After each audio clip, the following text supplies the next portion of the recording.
Hello everyone, I am Luza from Khotana. I will teach you how to make a tea. I am making 4 cups of tea. You need 2 cups of milk, 2 cups of water, sugar and tea leaves.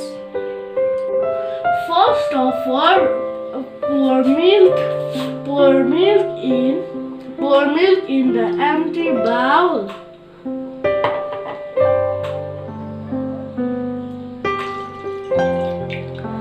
Then pour water.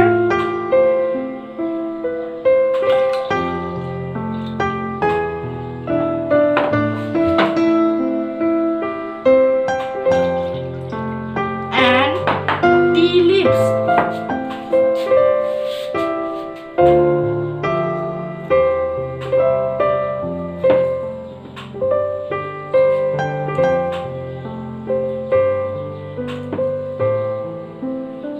As per your taste.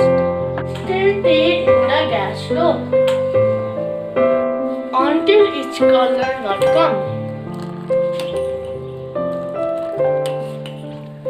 Place 4 spoons of sugar.